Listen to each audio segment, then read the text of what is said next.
উন্মোচিত হলো জাতীয় ক্রিকেট লিগ এনসিএল এর টি-20 টুর্নামেন্টের ট্রফি। রোববার বিকেলে মিরপুর শেরে বাংলা ক্রিকেট স্টেডিয়ামে ৮ দলের অধিনায়ককে নিয়ে উন্মোচন করা হয় এই ট্রফি। শর্টার ফরম্যাটের এই টুর্নামেন্ট আগামী ১১ ডিসেম্বর শুরু হয়ে চলবে ২৪ ডিসেম্বর পর্যন্ত। হাসান মেহেদির রিপোর্টে দেখুন বিস্তারিত। ঘরোয়া টুর্নামেন্টে অভিনবত্ব আনতে নানা উদ্যোগ চালিয়ে যাচ্ছে বিসিবি। এরই ঝলক দেখা গেল জাতীয় ক্রিকেট লিগ এনসিএল এর টি-20 সংস্করণের ট্রফি উন্মোচন অনুষ্ঠানে। আগামী ১১ ডিসেম্বর এনসিএল গড়াবে সিলেটে। টুর্নামেন্ট চলবে ২৪ ডিসেম্বর পর্যন্ত।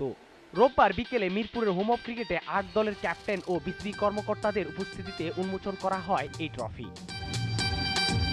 ট্রফি উন্মোচন অনুষ্ঠানে ছিল ভিন্ন মাত্রার আয়োজন। ৮ দলের অধিনায়কেরা অংশ নেন একটি পাজল গেমে। সবকিছু শেষে উন্মোচিত হয় সোনালী ট্রফি। ট্রফি উন্মোচনে সব দলের ক্যাপ্টেন ফটো সেশনে অংশ নেন একই রঙের জার্সি পরে। টুর্নামেন্টকে কেন্দ্র করে নিজেদের লক্ষ্যর কথাও জানান বিভিন্ন দলের অধিনায়করা। Thank you Bangladesh cricket board এরকম একটা টুর্নামেন্ট আয়োজন করার জন্য। আমরা যারা টি-20 এরকম খেলতে পারি না বা খেলার সুযোগ পাই না, তাদের জন্য এটা খুব ভালো একটা সুযোগ নিজেকে প্রস্তুত করার জন্য বিপিএল এর জন্য। একটা করে ম্যাচ চিন্তা করছি, আগে যেভাবে খেলছি যেগুলি আমার ল্যাকিংস ছিল ওগুলি ইমপ্রুভ করে নতুন করে নিজেকে রিপ্রেজেন্ট করব।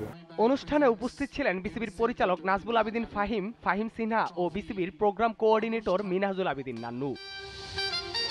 হাসান মেহেদি, জিটিভি নিউজ, ঢাকা।